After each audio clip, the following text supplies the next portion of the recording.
What is going on today, guys?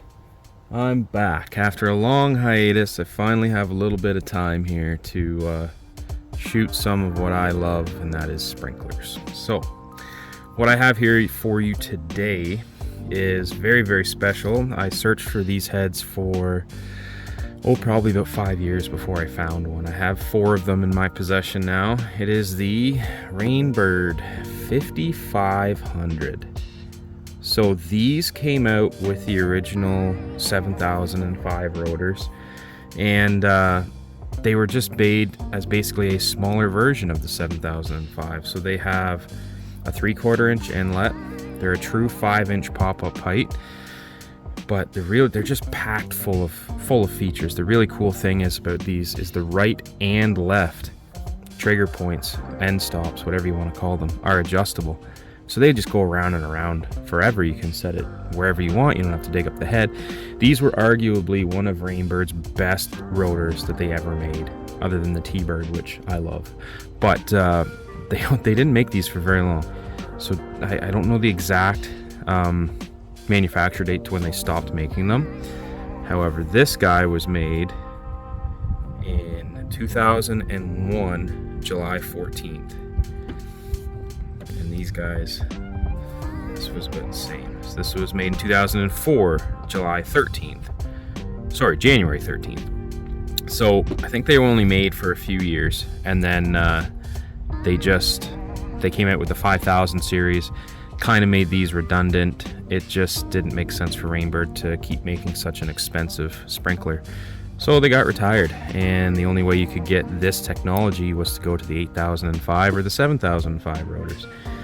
So anyway, I got 2 examples here. This guy's just the base model, plastic riser. They all came equipped with the SAM check valve. No PRS on these. These are just flow straight through, so no pressure regulation.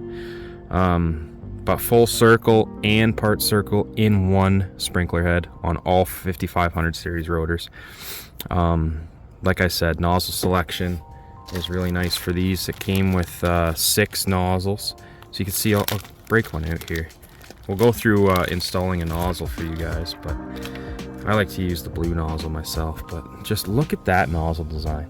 The Eagle 351 also uses the same design, kind of the same internals as the 5500. Slightly different, obviously a different riser stem, and it's a golf rotor, so it's not as not high a pop-up, but uses the same nozzles.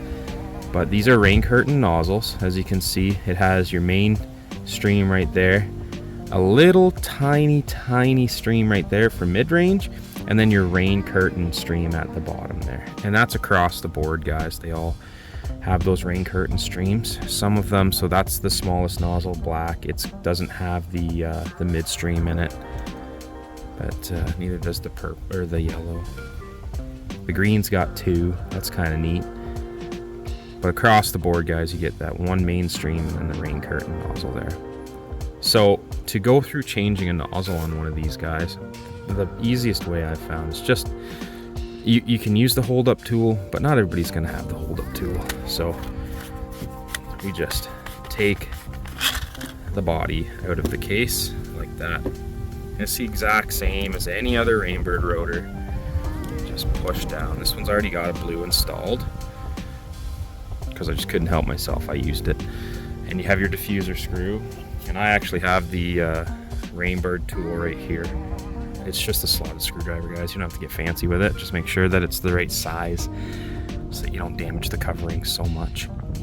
So pretty much you're just gonna insert that tool into the diffuser screw, screw it all the way out. It is quite a long screw on this one, so you really have to make sure that you retract it all the way. And the best thing about these rotors that I wish they included on every single rotor they make is this little recess right here. It's meant for nozzle changes, guys. The 5000 nozzles, the the T-Bird nozzles, the R50 nozzles, the 3500 nozzles, none of them have this little recess. You just stick your screwdriver in there, they pop out that easy. No damage to the nozzle whatsoever. You can reuse that with the 5500. You're prying on them. Sometimes you got to stick them right in the stream hole and yank them out with a screw. It's horrible. So there we go. Let's say we want to go to a black. You're going to take our black nozzle, make sure that the rain curtain is down, obviously. You're just going to line it up with the diffuser screw. Press, press, press. And it bottoms out. And then, of course, we're going to screw that. You can call it, if you don't use it as a diffuser, I guess it would be a nozzle retention screw. So, semantics though, right? So there we go. That puppy's not going anywhere. And to reinstall the rotor in the case, obviously, just do that and slide it down. So these are gonna have, like I said, independent trip points on the left and right. This rotor, it's non-strippable gear drive, guys. That's another thing. There's so many features on this rotor, I can't remember them all. So non-strippable gear drive goes around and around and around. I don't know if you guys can hear that. You can actually hear the trip points. Just hold on. There's one. And there's the other one. So pretty much those are going to be your trip points. You can move these independently of each other wherever you want. It just has a minimum arc. So if you close these too much, you have to move the other one away from like the left before you can move the left towards the right. Does that make sense? So it's got a minimum arc setting, and you can't. You'll strip the internal set gears if you try to force it past that minimum. So just make sure if you come into resistance with these, just don't force it. Always go to your other one and move it away from the one you're trying to adjust, and then bring it up. So exactly the same as a normal Rainbird adjustment. Stick that screwdriver right in there. If we want to adjust the right set point, as you can see, turning counterclockwise is going to increase the arc.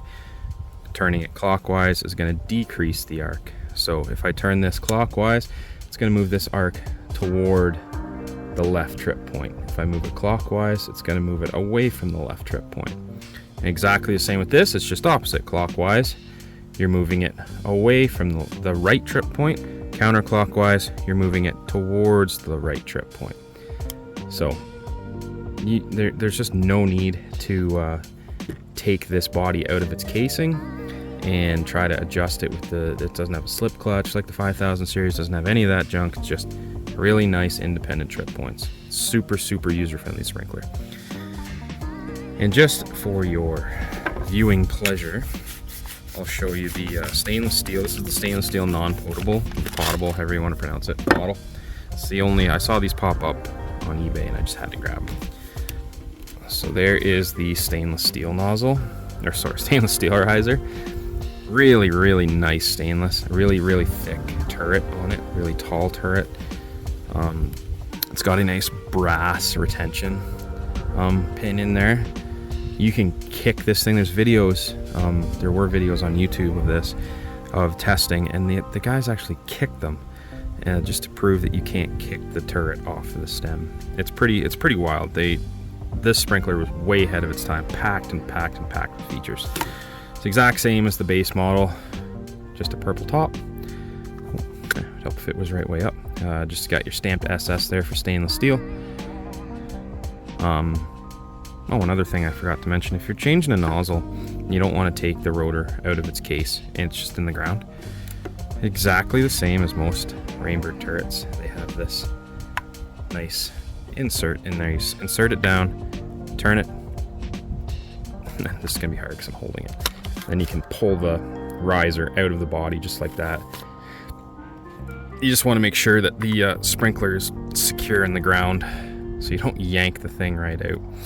So anyway, let's get some video of this this guy in action. We'll use the, what do you guys think? You want to use the stainless steel? Let's use the stainless steel one. We'll put the, let's see here, try and get you guys a good nozzle where I'm going to keep good pressure. We'll use a red, so that's going to be the number 3B nozzle. So there are nozzles available on eBay for these, however there's no sprinklers, so we're going to press that down, insert the nozzle They're kind of tough to get in the first time. They're just a really nice snug fit. Insert the red nozzle in there. Take our Rainbird tool. Put that nozzle retention screw down into the nozzle like so. That nozzle's not going anywhere. Okay guys, let's get this on the stand. A lot of you guys have been asking about these that I make. It is just Schedule 80 PVC. It can be Schedule 40. I use Schedule 80. I just had some lying around. And then NPT fittings on both ends. It's just a T. It's all 3/4. And so I can hook one garden hose up there, have a pressure gauge here, or I can put another garden hose connection on there as well. Run 2 lines, run a pump line, daisy chain 2 sprinklers together, but I never do because I don't have the, yep, there we go. I don't have the pressure to do that, but you could if you want. But yeah, super easy. You just get a 10-foot length of Schedule 40 or Schedule 80 PVC, 3 T's, one on each end and one in the middle for your sprinkler. A threaded connection to PVC on 2 ends, and then just caps on 2 ends. And you can make the caps go wherever, on whatever end you want. You can have both your connections on one leg. You can have them on opposite legs. It's all up to you guys. But that's what I use for all my sprinkler testing, and it's really simple to make. It probably cost me about 20 bucks in total. All right, let's get this guy on the stand.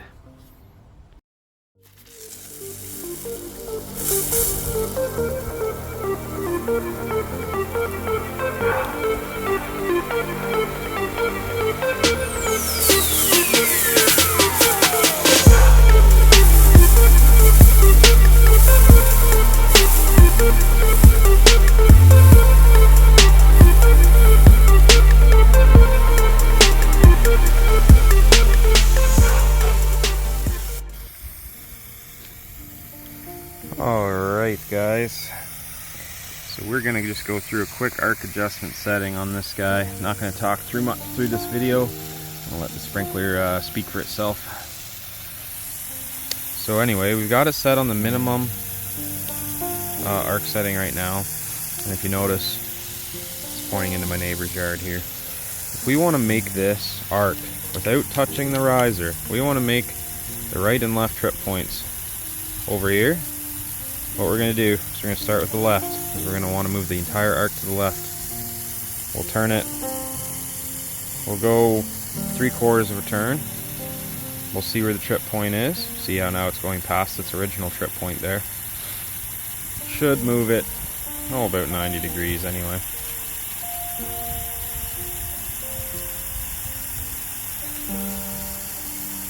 And then once we know where our left trip point is, we're going to bring the right trip point to the left by turning counterclockwise on the right side here. Might have gone a little bit too far. I'm going to get wet here.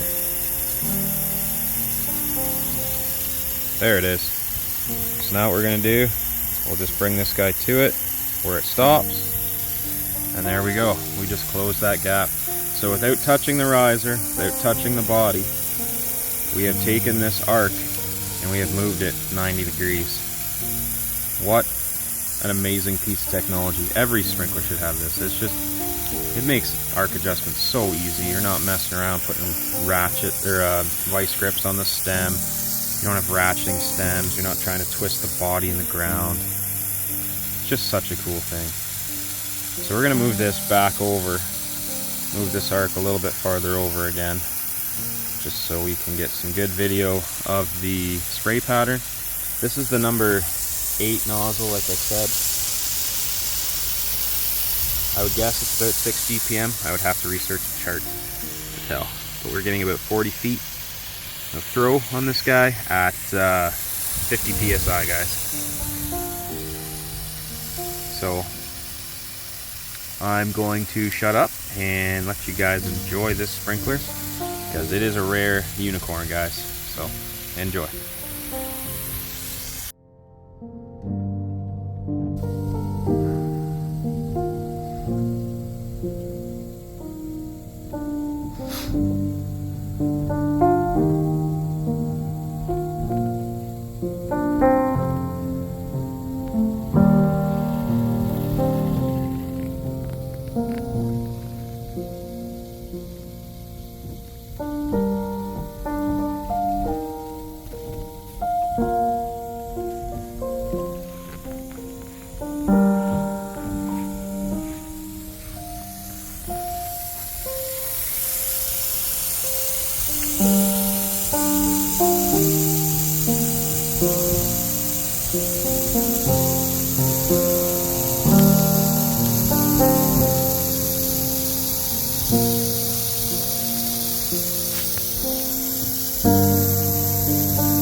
Alright, well I thank you guys for watching on my first video back after the long hiatus.